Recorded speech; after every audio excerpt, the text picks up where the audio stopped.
বসে আছি সাগর ধারে, অনন্ত অসীম প্রতীক্ষায়।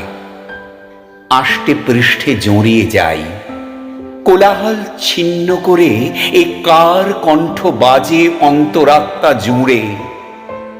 ঘোর কাটে নিমেষেই, তুমি তুমি তো দিচ্ছ ডাক।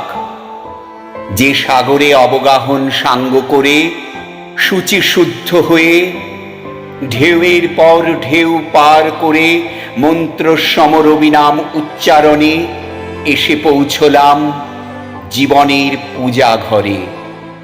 আমার সুখ দুঃখ, বিশ্বাস অবিশ্বাস, আঘাত বিরহ রক্তক্ষরণ, সব সব নিয়ে ছবি এঁকেছ এই পূজা ঘরে।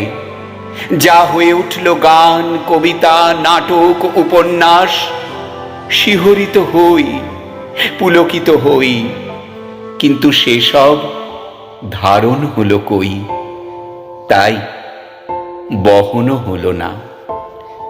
মিলেমিশে গেছি অনর্থের হাত ধরে মিথ্যে মায়ায়, তাই তোমায় পেয়েও পাইনি।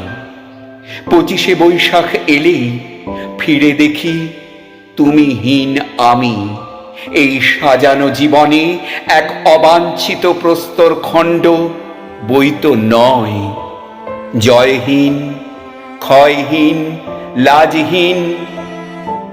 পরাণ সখা, পাশ কাটিয়ে চলে যাচ্ছি কালের স্রোতে ভেসে, তোমার থেকে দূর দূর দূরে, সহস্র যোজন দূরে।